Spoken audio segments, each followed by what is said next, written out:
mungkin kemerdekaan hari ini ya urus dulu.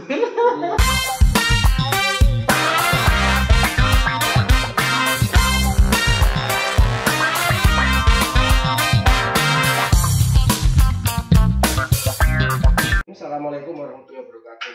Waalaikumsalam warahmatullahi wabarakatuh. Ya, Wakil Vianto Setio Nugroho itu ya. Alumni PPK Kota ya. Kota Pasuruan. Sebelah. Sebelah. Tapi rumahnya dekat sini. Masih dekat kantor Bawaslu Iya. Kabupaten Pasuruan. Ya, hari ini kita akan bincang nyantai ya. Mungkin perbincangan kita ini perlu diberikan disclaimer sejak awal mungkin ini ya. Oh ya. Iya. Karena mungkin kita nanti akan bicara kemana-mana ini. Oh, ya, siap. Bicara nyantai dan sudah lama kita ketemu ya. Iya. Disclaimer dari kalau misalnya ada hal-hal yang semoga tidak ada yang tersinggung gitu ya. Soalnya kita hobinya bercanda ya. Bercanda gitu ya. Dan sekarang kita bawa keseluruhan di sini. Nah sekarang ini Mas Fian, ini kan sudah akhir Agustus ya, sudah mau meninggalkan Agustus. Apa sebenarnya makna kemerdekaan bagi Mas Fian? Oh, ini bicara kemerdekaan karena bulannya bulan kemerdekaan ya. Bulan kemerdekaan itu dulu. Betul. Kalau bagi saya sih kemerdekaan itu adalah kemerdekaan untuk menentukan nasib kita sendiri. Nasib, terus kemudian ada kebebasan untuk berserikat dan berkumpul, dan kemudian juga berpendapat gitu. Ya, nanti normatif itu ya. Normatif. Apa yang khusus wes? Yang khusus bebas makan mungkin ya. bercanda. Bebas makan. Jadi kalau makan saja dibatasi 20 menit ini kan juga sedikit. Oh ya, PPK Tuban itu ya. Oh. Sudah disimulasikan makan 20 menit. Mulai Belum pesan, sih kayaknya. Mulai pesan ya. Pesan, kemudian diolah, dilayani sampai dibawa ya. Iya. 20 menit. Belum sih. Belum ya. belum. Saya tergelitik dengan tulisan tuh di yang ini. bajunya. Sumpah aku pernah kurus. Tapi lupa kapan. Saya harus percaya tulisan itu atau harus percaya pada fakta yang saya lihat di depan saya? Waduh, ini masa perlu pembuktian kan? Atau ini salah satu bentuk penyelesaian sengketa cepat mungkin? Iya, selesai cepat. Daripada ada yang menggugat tulisan ini begitu ya? Iya. Ini tulisan tidak sesuai fakta ya. Oh, tidak sesuai apa yang terlihat. Memang pernah kurus? Pernah lah. Saya kan nggak terlahir dari batu yang gede gitu terus kemudian berubah gitu kan enggak. Jadi ya pernah kecil mungkin ya, bukan pernah kurus. Kecil ya, beda ya, kecil sama kurus ya. Karena sesuai dengan usia. Iya. Gitu, kalau kecil. Sekarang berat badannya berapa? Boleh tahu nggak? Terakhir saya pernah menimbang yang agak lama sih, 140 kg. 140 ya? Iya. Timbangan itu notoknya berapa sampai? 120 kan, timbangan normatifnya kan 120. Berarti timbangannya aja khusus ya ini ya? Kelihatannya begitu. Gini ya? Kalau digital apalagi nggak bisa itu, langsung bisa, ya? error gitu. Kan fakta saya mengatakan fakta. Iya. Jadi kan gini ini kan sama dengan gajah itu kecil. Nah gini, gajah itu kecil. Semut itu besar. Kita percaya sama verbal ya, atau yang visual. Nah, visualnya gerakan tangannya. Ya percaya sama fakta. jangan percaya sama apa yang dibicarakan dan di verbal visualkan begitu kayak. Iya. Yang terlihat saja. Yang terlihat ya. Ya terlihat berarti visual. Oh, maksudnya yang terlihat secara nyata, entah. Iya, berarti visual itu. Bisa begitu. Kalau ngomong kuantitas ya. Iya. Terus terukur. Iya. Masih 140 kayaknya nih. 140. Iya. Tertinggi berapa? Sampai berapa? Pernah 160 tertinggi. 160. Iya. Kalau sampai yang paling rendah? Yang terendah ya mungkin 100. Ya kan kalau terendah kan mulai kecil kita ya, juga. Yang dewasa lah, sudah dewasa. Kuliah itu 160 pernah tertinggi, tapi kalau ya pernah 120 di awal kuliah. Nah dengan sebelumnya saya bolak-balik mohon maaf ini ya, sorry ya. Yeah. Dengan kondisi fisik seperti ini ya, apakah merasa terganggu atau bagaimana? Pastinya, makanya mungkin kemerdekaan hari ini ya urus dulu. Terbebas dari lemak. Jadi ya, makna merdeka bagi Vian itu merdeka dari lemak. Ya sekarang itu karena posisinya adalah pandemi ya. Pandemi. Karena gemuk itu punya komorbid, kita kan punya komorbid ya. Akhirnya ada komorbidnya ya? Pastinya begitu. Karena di beberapa jurnal kesehatan juga kan gemuk itu sebelumnya peradangan kan gitu. Inflamasi, makanya akan sangat beresiko untuk vaksin kan gitu. Sudah vaksin tapi? Belum, kemarin belum bisa. Termasuk yang dilarang itu berarti ya? Belum lolos screening. Ya, makanya kalau kemudian tapi sehat kan ya? Alhamdulillah, alhamdulillah sehat. Sehatnya ya begini ini sudah. Ya begini ini, karena memang biasanya begitu. Kemarin gagal di tensi sih.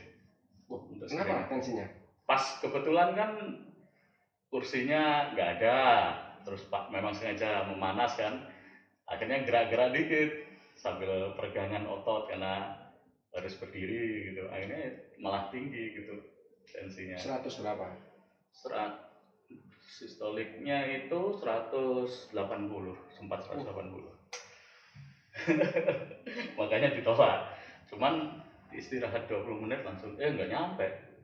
Istirahat berapa menit? 5 menit mungkin. Saya bawa alat pembanding, kebetulan kan tensinya pakai digital. Tapi daripada beresiko ya istirahat dulu di rumah. Hanya tidak lolos screening. Iya. Iya. Nah, situasi sekarang ini kan kita mulai tahun kemarin lah ya, pandemi ya, sebagai yang obesitas ya, kemudian juga punya komorbid, punya rasa ketakutan enggak sih kena positif itu? Enggak juga sih, enggak ya. Tapi karena memang dari beberapa tahun belakangan memang aktif di olahraga ya, di pusat-pusat kebugaran gym gitu. Sering gym ya, makanya ya takut, tetap disiplin prokes ya tetap, tapi kalau takut berlebihan juga kan bisa menurunkan imun, stres berlebihan itu kan bisa menurunkan imun, jadi ya nggak perlu takut berlebihan. Nggak terlalu parno ya? Betul, paranoid. Terlalu parno, enggak, karena saya juga ada punya beberapa teman itu parno ya, istilah sekarang parno ya, parno banget dia. Jadi ya kemana-mana itu memang nggak, meskipun itu sangat betul sesuai dengan prokes ya. Jadi apa kemana itu ya, duduk di tempat baru misalnya ke warung atau ke resto mobil makan, dia semprot dulu. Meja-mejanya, sendoknya itu, waduh. Higienis benar-benar sangat menjaga. Kemudian mau pegang apapun dia sampai begitu. Karena dia memang takut aja, dia punya komorbid gitu. Jangan-jangan punya komorbid. Anxiety, kecemasan. Sangat takut dia kemana-mana ya gitu. Iya. Kalau Vian biasa-biasa aja ya.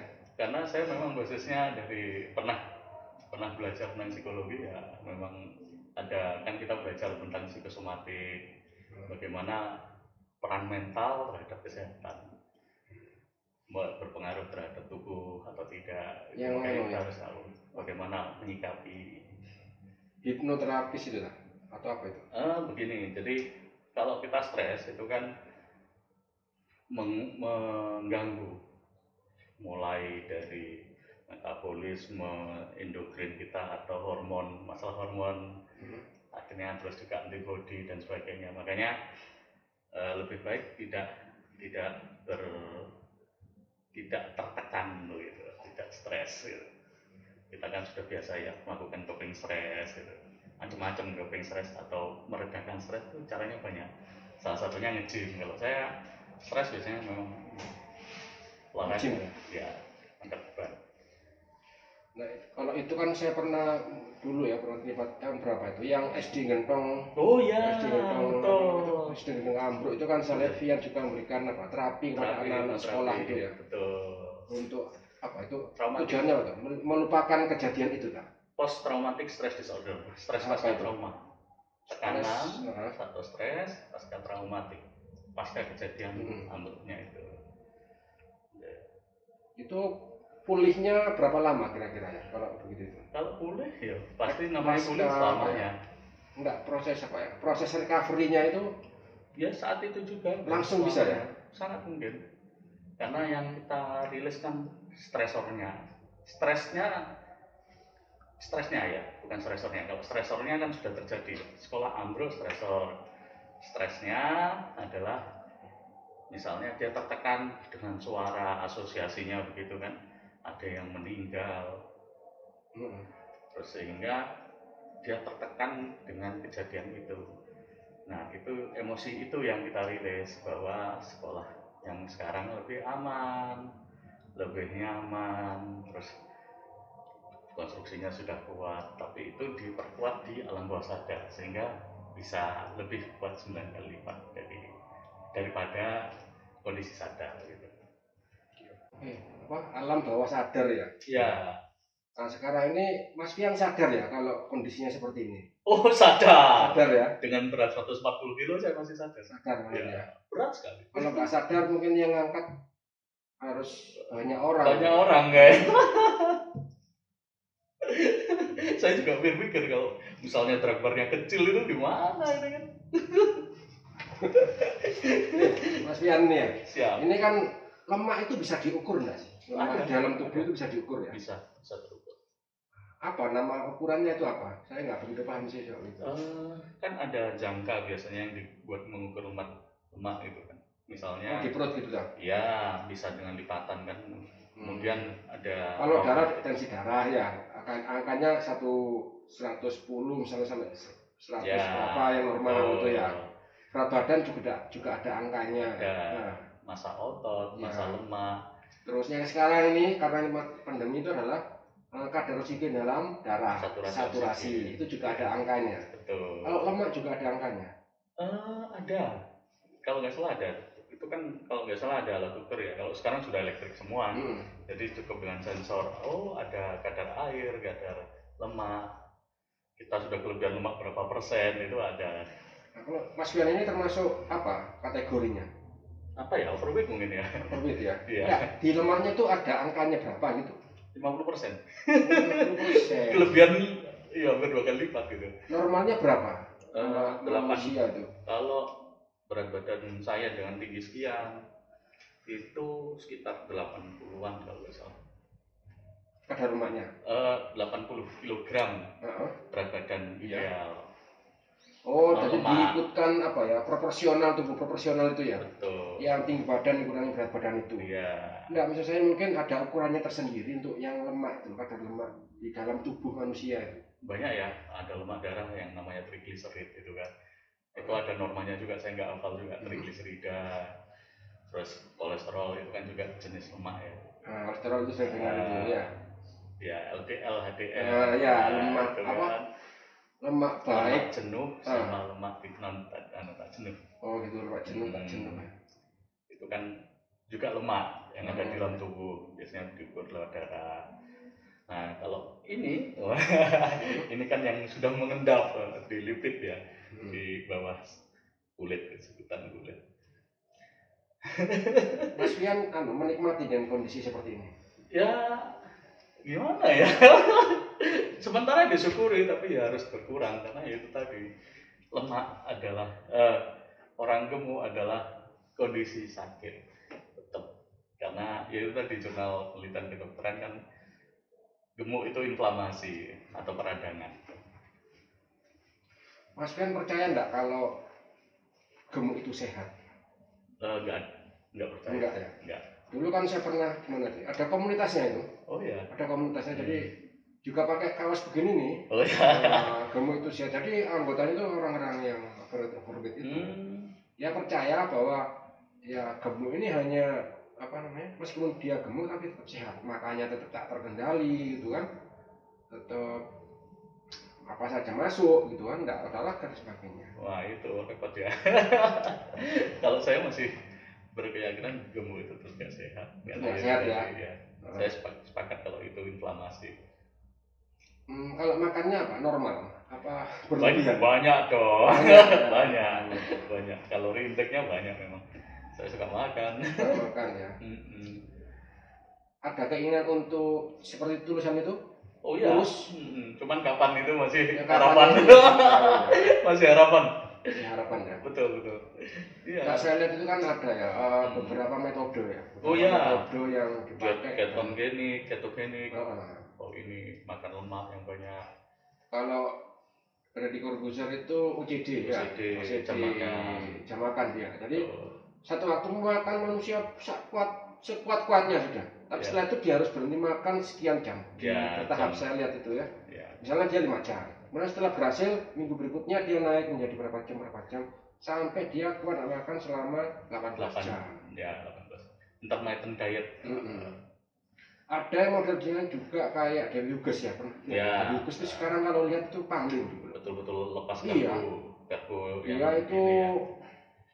mungkin lebih besar dari ini kayak dulu ya. Iya, indeks Dia glikemia. kan bos yang sangat kemudian sekarang menjadi lebih langsing dan ternyata dia menggunakan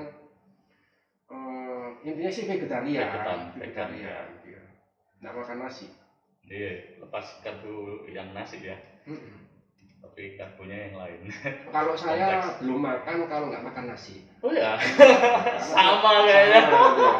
Iya, sama itu. Meskipun saya makan roti, ya makan Roti gandum, water oat, banyak orang lontong kalau Jawa. Ya. Aduhnya ini sama nih, karbohidrat nih. Tapi menurut saya ya nggak marem kalau belum makan nasi, meskipun hanya dikasih endok itu sudah marem. Mungkin itu mindset ya. Mindset, Nah itu kadang kan kita lapar mata gitu kan. Kebutuhan kita sudah terpenuhi secara kalori, tapi misalnya kebutuhan basal metabolic rate kan itu ada hitungannya ya. Berat badan sekian, kebutuhan kalori basal atau minimal itu sekian gitu. Itu kan ada. Jadi kita biasanya itu kayak binaraga kan kalorinya memang ditinggikan, tapi yang ditinggikan proteinnya sehingga bisa membentuk otot mas. Iya. Kalau yang binaraga yang begitu ya, jadi dia lebih banyak ke protein itu ya. Protein. Dan ngambil proteinnya biasanya dari macam-macam. Dari telur yang paling sederhana dulu ya. Kedelai saya ingat itu. Bisa putih telur atau kedelai tapi yang fermentasi, karena kalau yang non fermentasi biasanya mengganggu hormon kita juga. Untuk laki-laki kurang bagus. Gitu ya. Ya. Kalau tidur gimana tidurnya? Nah itu juga pengaruh ya. Saya lihat kok istirahat kurang juga kurang bagus gitu. Saya juga termasuk orang yang kurang tidur gitu, kurang istirahat. Kurang istirahat ya. Nah, selalu malam kan kita sering WA-an hari. Me time yang kita memang malam ya. Sambil baca, ngopi. Kayak kelawar deh. Masuk nocturnal. Iya. Kalau orang kurang tidur itu apa? Pengaruh terhadap berat badan enggak sih? Pastinya mengganggu ya metabolisme tubuh. Kalau ya sama dengan gangguan atlet kan biasanya bentuk binaraga kan kalau tidurnya kurang juga menyusut karena metabolismenya juga terganggu. Nggak akan bisa bentuk otot biasanya kalau nggak dibantu dengan suplemen atau intervensi hormon. Nah, dengan ikut gym itu apa ya? Ototnya lebih kuat juga atau gimana? Atau kadar lemaknya berkurang mas? Sudah berapa lama ikut gymnya itu? Ya udah lama sih. Udah lama. Tapi ya itu kadang kalau pas sibuk ya nggak ini konsisten. Konsistensi itu berat memang. Konsisten itu berat memang. Iya. Disiplin. Termasuk tayangnya podcast ini konsisten juga berat. Semangat berarti buat Bawaslu Kabupaten Pasuruan. Kece. Beberapa waktu kita coba konsisten setiap hari Selasa, kemudian tidak kuat lagi, lolos lagi. Begitu ya? Lagi ini kurang. Jadi kita kembali ke tentatif gitu ya. Sesuai dengan keperluan. Iya. Tapi tetap semangat kan ingin membuat apa namanya? Karena saya ingin hidup lebih lama soalnya. Berkualitas. Iya. Hidup berkualitas karena investasi paling penting ada dirinya dulu sehat gitu. Apalagi kondisi sekarang itu ya. Iya. Jadi sekarang orang tanya sehat itu nggak basa-basi. Dulu kan sehat ya, itu mungkin bisa Oh positif. iya, ya. Tapi sekarang ya, itu beneran memang tanya sehat apa enggak gitu kan. Sudah mulai aware ya masyarakat dengan kesehatan. Sudah mulai sadar dengan kesehatan. Sama dengan kata positif gitu ya. Kalau dulu kan positif itu baik gitu kan ya. Oh, bagus gitu ya. Kalau sekarang dengan kata positif itu maknanya sudah negatif. Positif ini. Positif sakit yang pandemi. Ya, khawatir kalau positif, asosiasinya pasti ke sana. Asosiasinya mesti ke situ. Karena sama dengan orang sakit. Sakit apa ya? Pasti mengarahnya ke sana dulu. Kalau dulu mau sakit, asumsinya mungkin meriang ya, mungkin batuk pilek sederhana. Tapi sekarang sakit apa? Karena mengkonfirmasi, mungkin habis kontak, tanda keras atau kemudian setelah kamu sakit, lidahnya terasa enggak? Ya. Oh, enggak terasa. Anosmia enggak. Penciumannya gimana? Susah ya dengan sekarang ini, kalau penciuman itu kadang nggak bisa mencium karena dianggap teman. Itu lebih susah itu memang. Susah. Karena nggak bisa, bukan muslim kan.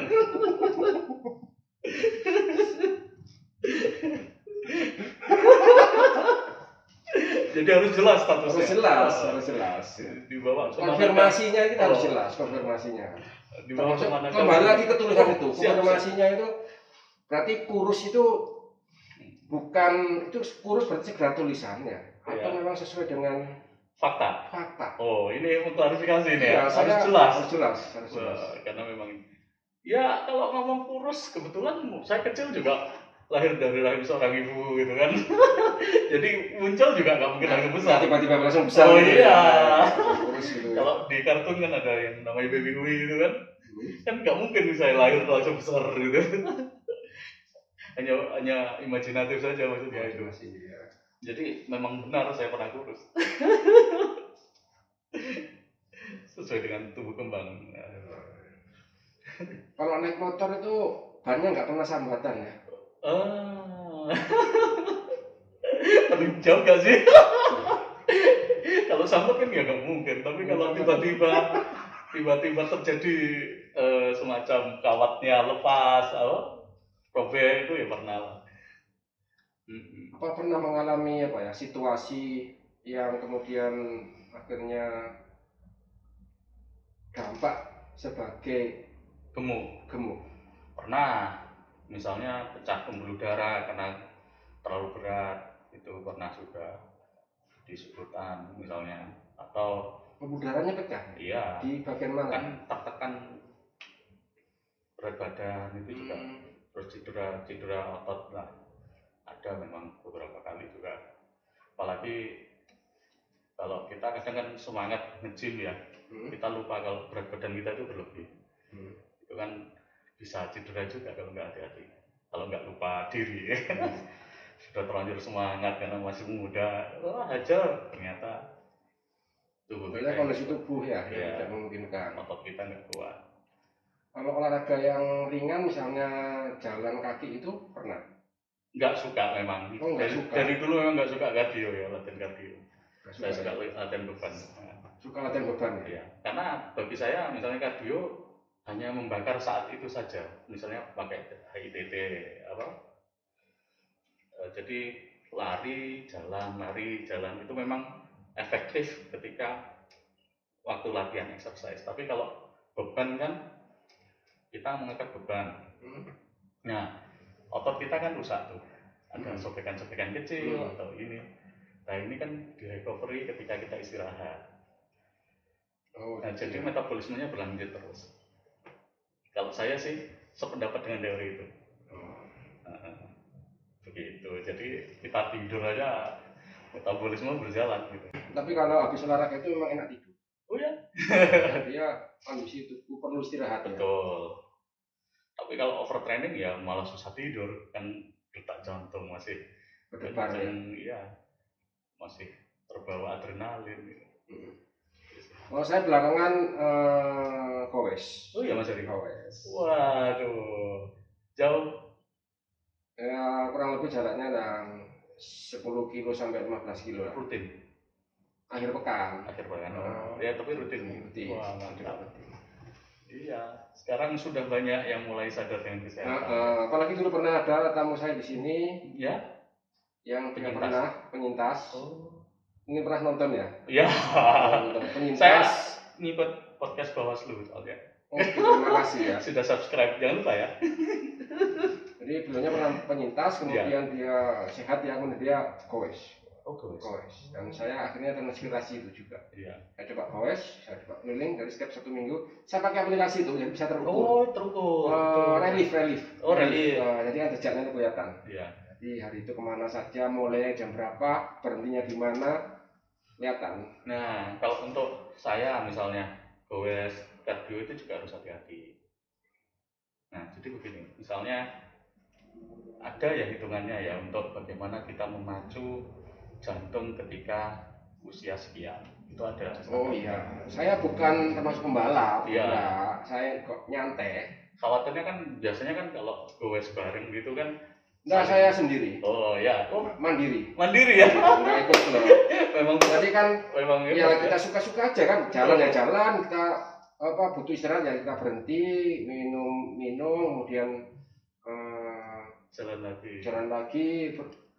Merasa ada yang menarik, kita berhenti melihat pemandangan, satu jalan lagi kan suka-suka. Oh iya betul, rekreasi ya. Jadi olahraganya juga rekreasi ya.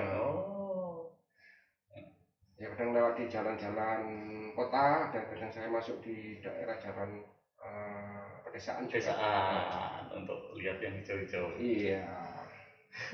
Dan berdampak. Iya, mulai berdampak. Mengurangi tegangan, relax. Ya. Asal jangan nanti tidur gitu. Jangan dihipnotis di sini saya. Jangan. Ntar kayak puya saya ngocor semua nanti. Iya, memang sekarang sudah mulai banyak yang sadar terhadap kesehatan ya. Cuman kadang kan itu tadi, kalau goes itu kan khawatirnya kalau bersama-sama itu kan lupa, orang kan lupa dengan kemampuan dirinya, inginnya ikut kemampuan kelompok. Kalau nggak terbiasa, dia memacu jantungnya bisa berbahaya. Apalagi yang gemuk ya, yang punya comorbid tensi. Enggak, kalau saya bisa ngukur diri. Iya, yang merasa capek, kemeng ya sudah berhenti. Apalagi ada alat ukur, misalnya untuk olahraga, jantung saya sudah sekian. Enggak, saya enggak pakai yang itu. Saya hanya ngukur pakai jaraknya aja. Di rel itu kan kelihatan jaraknya. Kecepatannya juga kan. Oh iya. Jarak, kecepatan juga kelihatan. Sama waktu ya. Waktu tempuh. Mantap. Yang penting kita berusaha sehat di masa pandemi. Jadi makna kesehatan bagi Vian itu apa sebenarnya? Investasi. Bagi yang menderita obesitas itu. Ya, kalau saya masih jadi cita-cita ya, karena yang pertama yang harus saya lakukan adalah menjaga kesehatan. Investasinya ya diri saya sendiri. Investasi paling mudah, paling bisa kita lakukan gitu, kita usahakan. Walaupun ya itu tadi kadang masih suka nggak disiplin, nggak kebobolan juga jam makan. Mengatur jam makan karena ada kegiatan. Alasannya kan ada aja kalau alasannya. Jam kegiatan ini kadang terganggu. Pernah melakukan upaya diet secara serius gitu? Pernah. Berhasil? Ya berhasil sih, tapi ya itu tadi. Balik lagi? Kedisiplinan ya. Memang repot menjaga konsistensi itu memang agak. Bagi saya masih perlu dilatih terus. Kalau malam makan apa enggak? Makan. Kalau mencoba nggak makan, nggak tahan ya? Itu dia masih belum. Jadi makan terakhir jam berapa? Kalau sekarang pas nggak diet tapi ya bisa jam 9. Oh gitu ya. Jadi mungkin saya pernah baca ya itu. Jadi mungkin cara sederhana untuk diet tidak makan malam. Jadi makan malam terakhirnya ya misalnya maghrib atau jam 5. Jam 5. Saya itu nggak makan. Itu kan sudah besok paginya kan sudah 12 jam. Kemudian sampai kita sarapan baru lebih mungkin bisa 15 jam atau berapa. Iya. Ya. Tapi belum. Kalau saya paling ya dulu ya diet bersih ya. Maksudnya ganti karbo dengan karbohidrat kompleks, karbohidrat kompleks, terus gorengan. Nah, iya, gorengan tuh cepat itu. Ya. Saya dulu sebelum ini ya, sebelum pandemi itu kan sering ngopi ya, sambil gorengan tuh. Gorengan beberapa buah aja besoknya sudah perut terasa penuh. Nggak nyaman. Memang kan minyaknya berpengaruh. Kalau gula masih konsumsi apa enggak? Lebih baik enggak. Kalau saya ganti mungkin ya substitusi. Jadi dengan gula aren, madu gitu aja. Masak juga sudah gula aren. Masuk kopi ini nggak ada gulanya. Saya tadi minta tawar ya. Ini kopi tambah gula juga. Diminum dulu kopinya ya. Oh ya, terima kasih. Ini Bawaslu. Iya. Masya Allah, mantap. Ini nggak ada endorsan di sini. Nggak ada endorsan. Mungkin ada dari ini nanti. Ya, semoga nanti ada yang melihat. Kalau gula sudah enggak memang ya, sudah apa mengurangi, apa diganti. Dulu kan kita nggak sebut merek ya, kok gula pengganti yang untuk rafinasi, yang seperti gula jagung gitu. Nah ya, gula jagung. Ya, nggak sebut merek ini ya. Gula jagung atau ini, ya saya substitusi. Dari gula aren, pakai yang kalorinya bisa lebih rendah, terus ada enzimnya daripada ini, misalnya kayak madu kan ada enzim untuk membantu pencernaan gitu. Karena katanya gula itu sebenarnya sumber apa ya, sumber penyakit. Inflamasi ya. Penyakit. Bisa jadi. Jadi orang-orang yang sehat itu justru mengkampanyekan kalau kepingin Indonesia ini sehat, coba ditinggikan aja harga gula itu. Jadi orang ada caranya. Betul. Jadi gula itu dimahalkan aja supaya orang tidak beli gula. Tidak mampu membeli gula. Tujuannya apa? Ya supaya sehat. Konsumsi gula nasional turun. Ya. Betul. Jadi ada yang coba mengkampanyekan itu. Jadi macam-macam orang caranya untuk hidup sehat. Mengajak orang untuk sehat. Ya dengan pandemi ini tak rasa juga banyak yang kemudian sekarang pencerahan, terus kemudian banyak orang yang ini ya mengajak untuk sehat, mulai konsumsi rimpang-rimpangan, caring, misalnya dari pagi itu banyak orang yang dulu nggak pernah kena matahari, sekarang caring, gitu ya. Berjemur diri, gitu ya. Vitamin D, dosis tinggi, tapi alamiah. Karena ceritanya kan membantu untuk mencegah terjadinya perburukan di pandemi ini kan gitu. Iya. Sebelumnya kita belum sudah lama nggak ketemu ini. Lama banget. Kan kita ketemu di sini ya. Di podcast yang kece. Saya salut memang dengan Bawaslu yang tetap inovasi ya. Selain di wilayah pengawasan kepemiluan, ternyata ya banyak yang perlu diedukasi di masyarakat ini. Itu kan juga bisa jadi nilai tawar untuk kemudian mengedukasi masyarakat. Iya. Jadi memang tema-tema podcast ini kita coba tidak membatasi hanya kepada pemilu ansih dan pengawasan pemilu ya. Meskipun namanya ini adalah kabar pengawas pemilu, tapi kita coba bicara tentang berdemokrasi ya, kemudian juga bicara tentang Pasuruan, hal-hal yang menyangkut tentang Pasuruan, kemudian hal yang menyangkut tentang juga kebangsaan lah ya. Dan ini tentang hidup sehat. Hidup sehat. Merdeka dan kemerdekaan. Merdeka dan lemak. Unik memang. Oke, terima kasih Mas Fian. Terima kasih. Sampai ketemu di kesempatan berikutnya. Assalamualaikum warahmatullahi wabarakatuh. Waalaikumsalam.